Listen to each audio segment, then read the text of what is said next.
Hello everyone, this is ML Naruto. Welcome to my channel.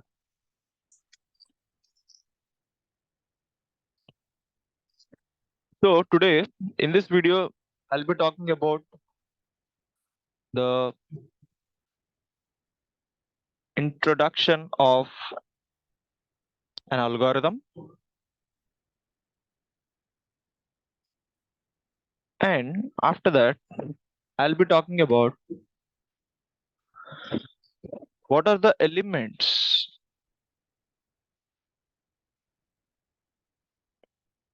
what are the elements we need to keep in mind, keep in mind while designing an algorithm.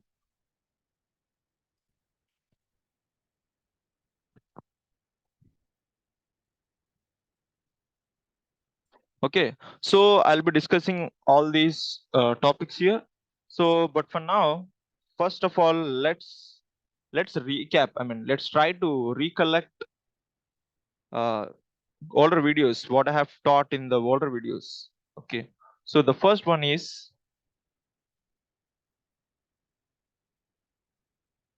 what is meant by an algorithm. So, what is an algorithm? So, algorithm is nothing but it's a step by step. It's a step by step set of instructions, which is with which we can solve a particular problem, right? So, so here, if I try to consider the flow chart here, this is my input here, right? So, I'll be giving this input to my algorithm. So, this is my algorithm.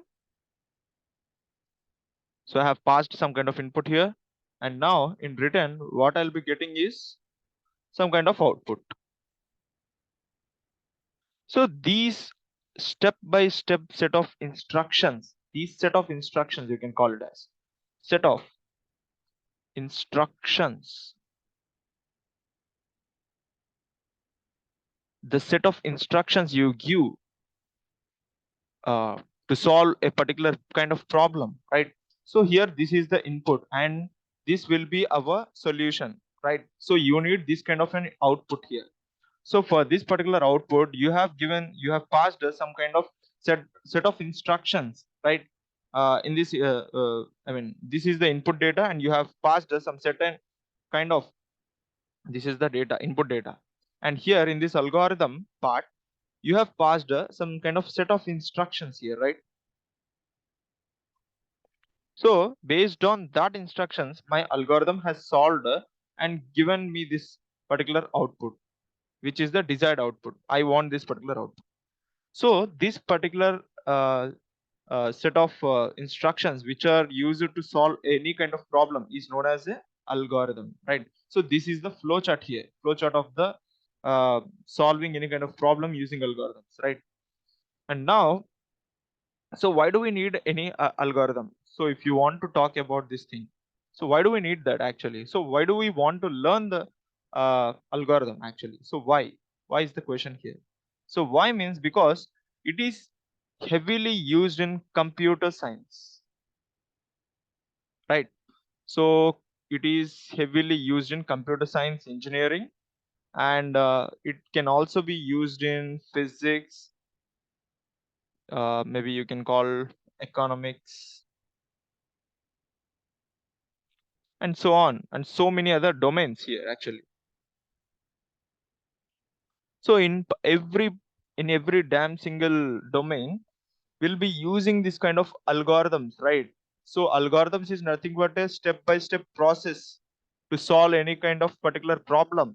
So that kind of approach we are using in any of these domains actually. So usually people, the domains here are this computer science engineering and the physics, economics, ecology, and so on. So the applications are actually huge, right?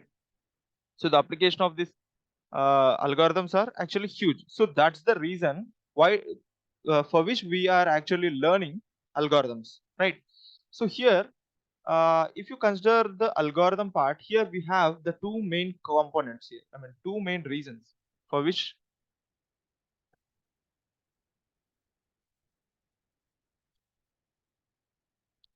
two main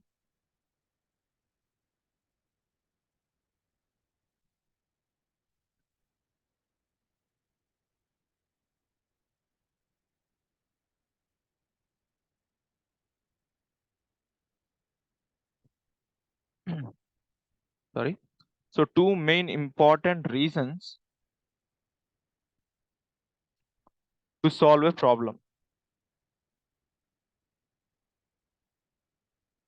So if you want to solve a problem, there are two main important reasons. So what are they? The first one is if you have any kind of problem, right? So for that problem, you will be given some kind of data. So data is nothing but some kind of table, columns and rows. Let's imagine this kind of data here, right? So you'll be given some kind of data here, and now this is the input data, right? So which you will be passing this particular input data to our algorithm. You'll be passing this particular input data to your algorithm, right? So but before that, but before but before I pass this data to my algorithm, I need to arrange this particular data in a proper structured format, right? So what I mean, what does that mean is my data needs to be data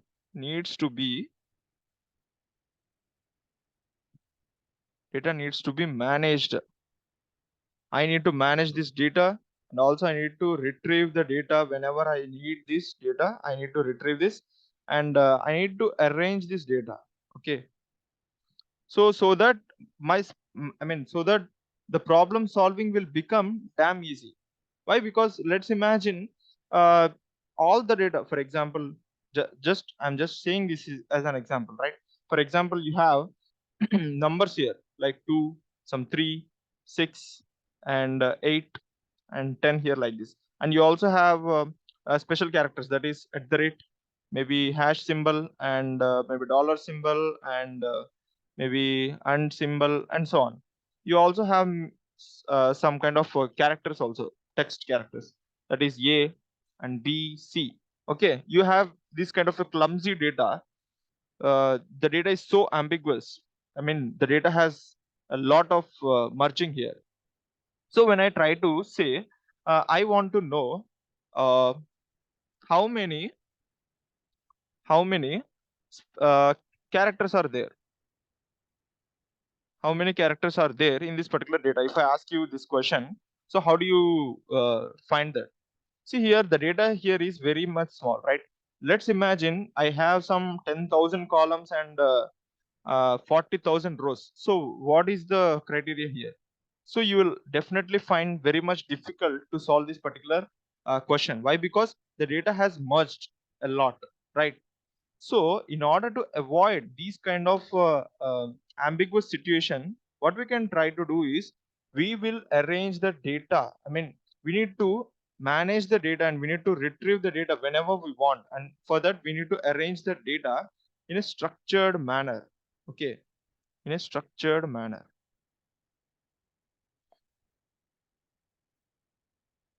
Right. So for that, so for that, so for that, we have data structures. Right. So for that, we have data structures. So this is the important reason while solving a problem.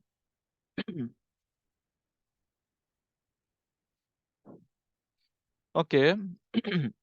another another important point is we need to solve the problem with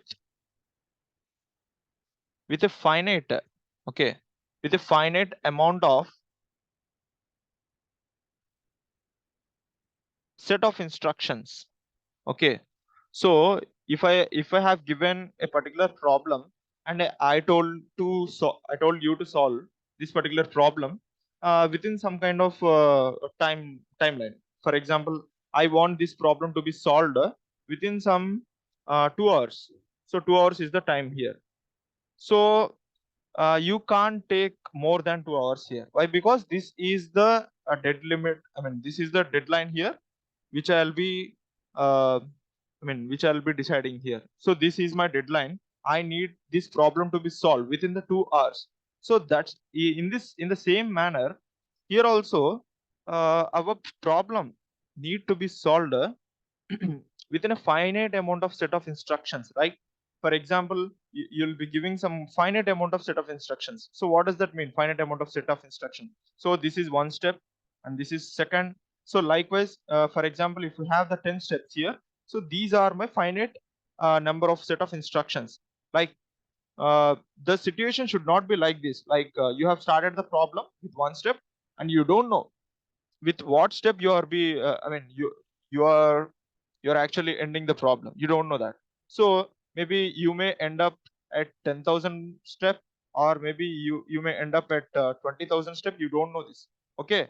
So this is not the case while solving a this should not be the case while solving any kind of problem. Why? Because here we have certain kind of principles. That is, the first principle is the set of instructions should be in a finite limit, right?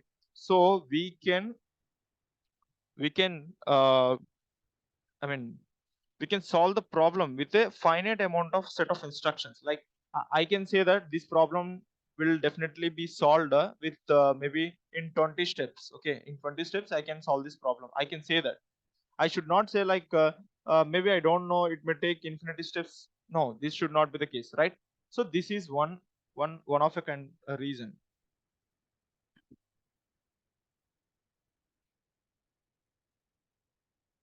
Okay, so this is the thing here. So with a finite amount of set of instructions,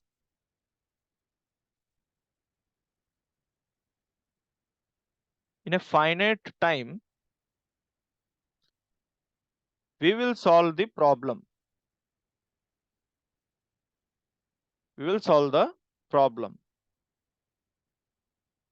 using algorithm, right? Using algorithm. So this is what the two main important reasons for solving a problem here. First of all, if you want to solve any kind of problem here, you need to know that the data should be arranged in a structured manner, so that you can process the data, you can manage the data, and you can also retrieve the data whenever you want or whenever you need. Okay. And the second step is, after you get the data here, you need to decide some finite number of steps here. With those finite number of steps, you can definitely solve the problem using any algorithm, right? So the steps need to be in a finite number. It should not be in an infinite manner, right? So these are the two important reasons while solving any kind of problem here. Now now I'll explain you what are the characteristics of any algorithm actually. So characteristics. While designing the algorithm, what should we need to keep this in mind, right? So the first one is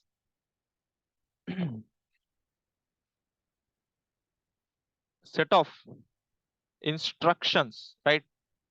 The set of instructions should be very clear. We need to clearly mention all the set of instructions for our algorithm, right? And for the same set of instructions, there would be no ambiguity. No ambiguity means no ambiguity means there would be no confusion here. For example, okay, step number one, you have decided something, and step number two, you have, I mean, you haven't, you have decided something, and step number three you have decided, and again you can go to the step number two. No, this is not the case, right? The steps, all the steps need to be continue in with a some kind of flow here, right? So there should not be any ambiguity while designing an algorithm. Ambiguity means there should not be any chaos or any confusion while designing an algorithm. It should be in the flow, right? And the third one is, you need to give clear input,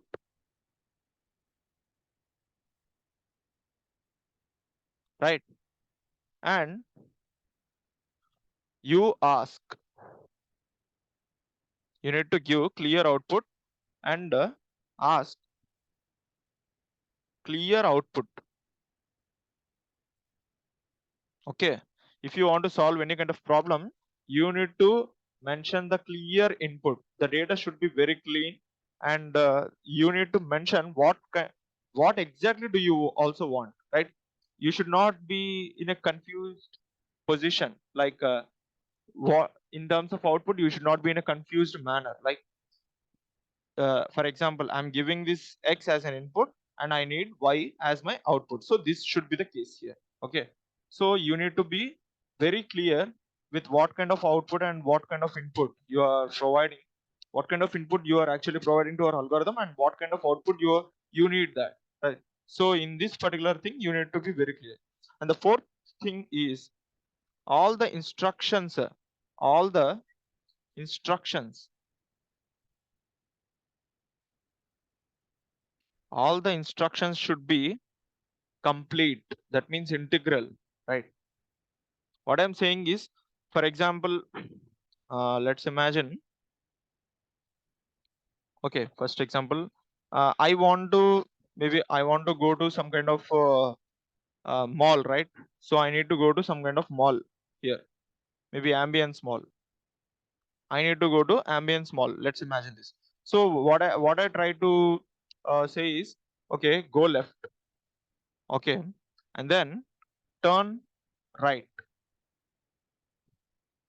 okay. So if I end here, if I end at this particular point, is this a complete kind of algorithm?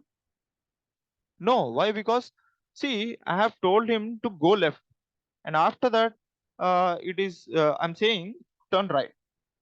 Then I haven't told that is this the destination or it's not the destination. I haven't told him, right?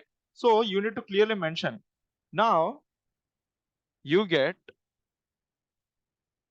ambience mall.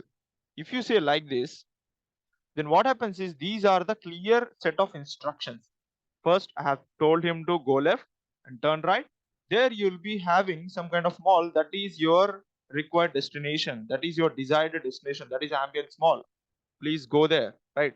So these are the clear kind of instructions. So you need to mention this completely. You should never leave at any particular point, right? Right. So if I say go left and if I stop here, then is this the proper way of designing the algorithm? No. Why? Because I have just told him to go left. I haven't told him whether that's the desired destination for which he is looking or not. I haven't told this. So this would be the case here. Okay. So these are the characteristics while designing an algorithm. These four are the required characteristics while designing an algorithm. Now I'll be explaining how to design an algorithm with the help of a real world example. Okay. So now what I'll be doing is I want to make a tea here. So I want to make chai. So the first step here is pour water. Pour water. Pour water in a beaker. Sorry, maybe in a vessel. You can say pour water in a vessel, and then what you can do is uh, put the vessel put the vessel on stove. Okay, put the vessel on the stove, and then I'm saying light up the stove. I'm saying light up the stove here, and the fourth one is add some add some ginger add some ginger to that water, to that boiled water actually, because whenever I light up the stove, the water will be boiling. So I need to add some ginger to that boiled water actually. Okay. And now what is the fifth one here is? The fifth one is add some tea leaves. Add tea leaves to that water, to that boiled water. Okay.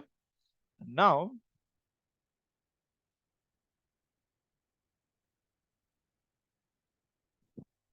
And the sixth one is add some milk. Okay, add some milk to that boiled water. And now add some sugar. Okay, add some sugar to the same boiling water. And now finally, after two to 3 minutes, right? So this is also an instruction. After 2 to 3 minutes, tea can be served. Tea can be served. So here, this is the proper way of designing an algorithm. See here, just don't get confused. Just I have explained this with the help of a real world example, right? So here you need to have some kind of you need to prepare some kind of tea here.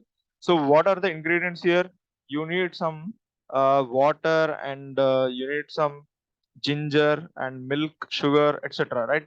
So how do you prepare the tea here? So actually you need to pour the water in a vessel. So how to do that? This is my vessel, and this I'll be having some kind of water here in this vessel, right? So put the vessel on the stove. So maybe let's imagine this is my stove here. Okay, so here I have put this uh, vessel on my stove here. Okay, and now I'm saying light it up. So I have already lighted up. Okay, now I said add some ginger. Okay, so maybe these are some my ginger. Okay, I have added this to the boiled water. And now add some tea leaves. So here he is saying add some tea leaves here. Okay, so I have added some tea leaves, and then he is saying add some milk, right? So maybe this is my tetra pack, and now I'll be adding some kind of milk here. Okay, so this is the true. Now add some sugar. So maybe these are the sugar. These are my sugar here. And now after 2 to 3 minutes, you'll get the output that is nothing but the tea here, right? So that is the tea. See, my data is all these are my data, right? So whatever we are getting is nothing but the you'll get the tea in a cup, right? So this is nothing but your tea here. Okay, so this is your final output. This is the output, and all these things are the input here. The stove here is nothing but the algorithm. Let's imagine this, right? So now I have successfully designed a specific algorithm regarding how to make a tea. Okay, this is a real world example. Do you get that? Now, so in the same way, just imagine you have just now prepared a successful tea here, right? So in the same way, you have some kind of problem. For example, like you'll have the problem, maybe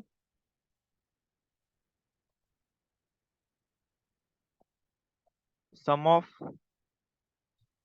first five. I'm saying sum of first five natural numbers. So I need to calculate this. So what to do? So I'll be telling my algorithm that first take n equal to 1. I have said, okay. And then what I will be saying, uh,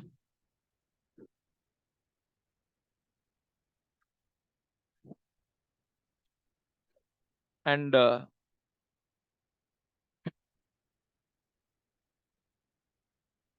take n equal to n plus 1, right? So what happens? Now you will get the answer as 2, right? So third, the third is nothing but I again say this particular step. Take n equal to n plus 1 again. Then what will be the output here? 2 plus 1 is 3, right? So again, take n equal to n plus 1. That is nothing but the 4 here. And in the fifth step also, I'll be explaining the same. And you will get the 5 here, right? Did you get that? So just so in the sixth step, sum up all these things. sum up all these things, right?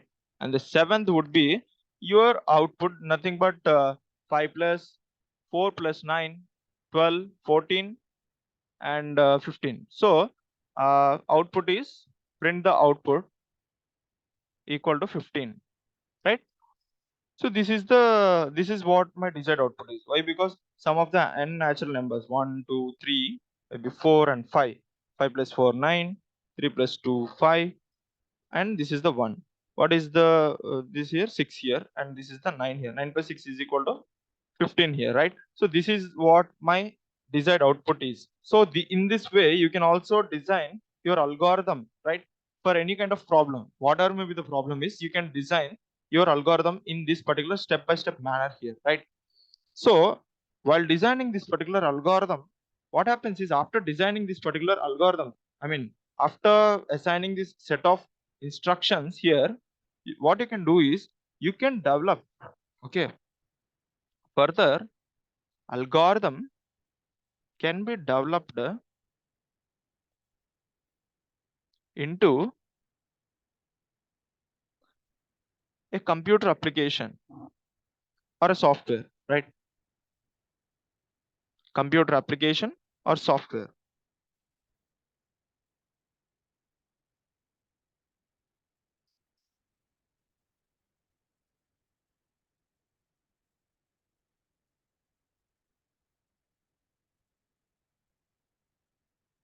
Okay. So using what? So how is it developed into a computer software? Using, we need, for that we need any kind of programming language. Programming language. Right? So algorithm, after designing the algorithm, this algorithm can be developed into any computer application or software using our programming language. Either it may be Python, or it may be R programming, or it may be JavaScript, or it may be C++, or whatever it may be, right? So so so likewise your algorithm will get developed into a computer application using any programming language, right? So but now here I have some kind of situation here. What is that situation here? See here, this is my, let's imagine this is my home, okay? And now this is my maybe this is my school here. This is my school. So my problem is, I need to go, this is me, okay, I need to go to school, from home to school. So how can I go here? Okay, let's imagine here I have some kind of lake here, a very big lake. This is my lake here. So I can't go straight away in this straight line, right? Why? Because here in between home and school, I'll be having some huge lake here. So in this lake, I'll be having some huge water. So I can't go in the straight manner. So how can I go now? So what can I do is, I can just turn left. Sorry, I can just turn right. Okay, this is the right position. And now I'll be turning again right. Okay, and now I'll be moving forward. Then I need to turn left. This is my school. Okay, this is my destination. So how to design that particular thing using an algorithm? So just you need to mention turn turn right, and then you will say that turn left. Sorry, turn left and move, and then turn left and move. Finally, turn left. And fourth one is, this is the school. This is school. So using you can solve, I mean, you can go from your home to, this is your home. You can go from your home to school in this particular way, right? So you can also go to school in other way also. What is that other way? You can turn left. Sorry, yeah, you can turn left, right? So this way and move, and then you can turn right, and you can also move here. and then you can turn right here. This is your school, right? Complete opposite way. You can design the algorithm in a quite opposite manner, like turn left, move. And what is the next thing? Turn right and move. The third thing, turn right. Now, what you'll be seeing is your school, that is welcome school. This is your school, right? So here, my point is, if you want to solve a particular problem, you'll have a one way and you will also have another way, right? This is the second way, right? If you want to go to home, you can also go like this. You can also go in this direction like this. Okay, both the ways you can also consider, right? So likewise, you will have many number of ways if you want to solve any kind of problem, right? So if I want to solve any kind of problem, you'll be having huge number of ways, right? For example, this is my problem. Let's imagine this is my problem. I need to have the solution. Okay, I need to have the solution. I need to approach from this problem to my solution in so many ways. Like I may design like this. This is my algorithm one. I may have algorithm one. I can also have algorithm two. I can also have algorithm three, and so on, right? I can have any number of algorithms. So for one particular problem, for solving one particular problem, there may be infinite number of algorithms, right? So this is my point here. Now, how do you if you want to run this particular algorithm, right? If you want to run this particular algorithm, what is the cost here? How do we measure which algorithm is best? For example, for solving a problem, you'll have algorithm one, and you will also have algorithm two, and you will also have algorithm three, right? The problem is the same. We only have one problem, and if you want to solve this particular problem, you will have three ways: algorithm one, two, three, and you need to find out which algorithm is the best optimum algorithm. So how do you decide that? So for any algorithm, you need to decide which one is the better algorithm, which one is the worst algorithm, right? So I don't want to know which one is the worst. Why? Because I'm here to consider the best here, right? So I only want which algorithm is the best. So for that, you need to check on two bases. The first one is how much time my algorithm is taking to run, right? So how much time is it taking to run the algorithm, right? And the second thing is how much memory is it occupying. For example, this is my system here, right? I'll be having some kind of memory, right? In my Python also, I'll be having some kind of memory. So this particular algorithm, for example, if I have some 30 GB memory, I'm just taking this as an example, okay? So if I have 30 GB memory and this algorithm is actually considering some 52 GB, right? So is it the efficient way? I mean, is this the best algorithm? No, obviously not, right? For example, I have 30 GB and this algorithm is actually considering only 2 GB here, right?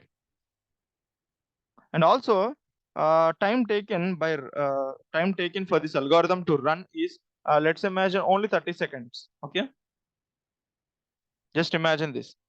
See, I'll be explaining with the help of example. See, we have algorithm one, right? So we have algorithm one here. Time taken, I'm saying this algorithm has taken some time, that is 30 seconds to run the algorithm completely. And here the space is the memory, that is the memory space is, it has taken some maybe 2 GB. Let's imagine this. I'm just saying, okay, I'm just taking this as an example. Maybe you can put it as MB here, with 2 MB. Just imagine this, okay? And now here algorithm, the second algorithm, it has taken the time to run itself is maybe some 45 seconds. Likewise, algorithm 3 has taken some maybe 2 seconds. Okay. And now you have the space also. The space it has taken is, let's say, 5 MB, and it has taken space is maybe some, what you can call, maybe some 1 MB. So out of the 3 algorithms, which one is the best one? You need to think that. So see here, compare with this. Here I'll be having 30 seconds, right? So here, what is the least amount of time it has taken to run the algorithm? This is the algorithm, which is algorithm 3 is the one which has taken or just 2 seconds to run the entire algorithm, right? So here the space is, it has taken some 2 MB, and here it has taken some 5 MB, but the algorithm 3 has taken only 1 MB. So out of all the 3 possible algorithms, I can consider only algorithm 3 will be the best algorithm to solve my output, right? To solve my problem.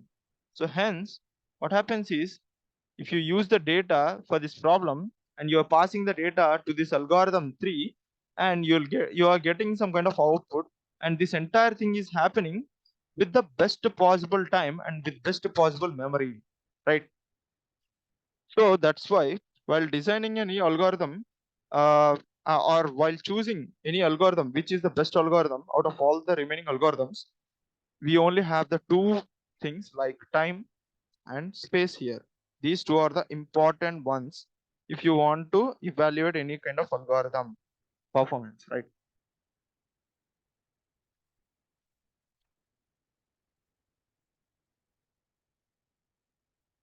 So here I have some, I need to tell some kind of things here.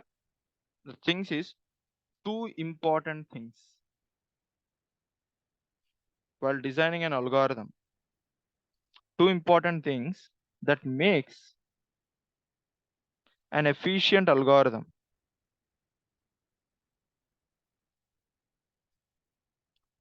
We have two important things that makes an efficient algorithm, right?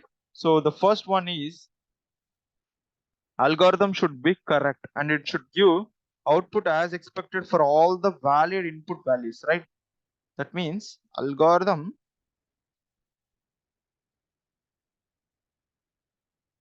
should be correct, and if proper input is given to algorithm,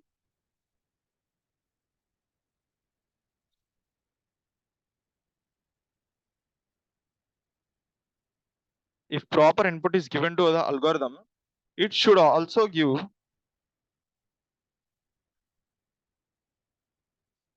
the desired output. Desired means, see, the word desired is very important. There are so many differences. I mean, there are many differences between the output and the desired output, right? For example, here we have a problem like maybe 5 minus 3. I need to compute this particular thing, right? So I have two answers, right? For example, I can say that 1 is my answer, okay? And I am saying 2 is my answer. So out of these two outputs, which is my desired output? If I say this as my desired output, is this the true? No. Why? Because 1 is not the true here. This is just an output, but this is the wrong output, right? So if I say 2, this is the desired output. Why? Because if I minus 5, if I minus 3 out of 5 from 5, I'll be getting 2. This is my desired output, right? So here also the same. Algorithm should be correct, right? Our algorithm should be designed correctly, that if if any person is actually providing the proper input to our algorithm, right, to our algorithm, it should also give the desired output in return. This should be the condition here. Did you get that? And now we also have second kind of thing. The second thing is algorithm should run within the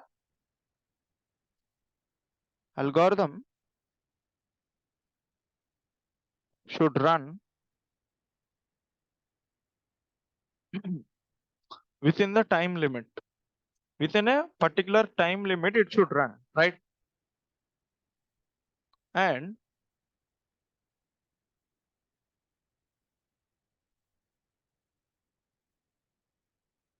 and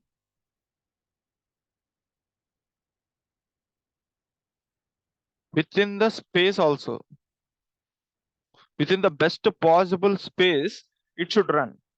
For example, so how can you decide that? If the algorithm has run within the best possible time limit and it also has run within the best possible memory space, then it should be considered as an optimal algorithm, right? It should be considered as an optimal algorithm. Why? Because if if your time is if your time to if your time taken to run the algorithm is very very low, right? And if the space, if the memory taken by the algorithm is very very low, then that algorithm is the optimal algorithm. This is the optimal algorithm. Optimal means this is the best algorithm, right? So this is the thing here. So if you want to evaluate the algorithms, so you have too many algorithms and you need to know which algorithm is the best one. So for that you have the two most important algorithms here, right? Most common methods of evaluating performance of an algorithm. You need to measure the performance of an algorithm, right? So we have the thing is the two things we have, that is the time complexity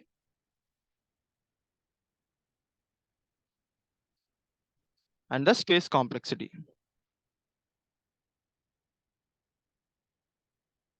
right?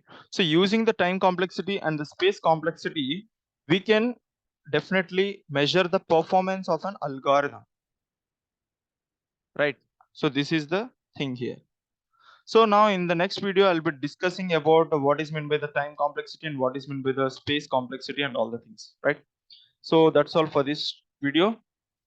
I hope you have got some better understanding regarding the design of an algorithm, right? I'll see you in the next video. Good night. Take care. Jai Hind.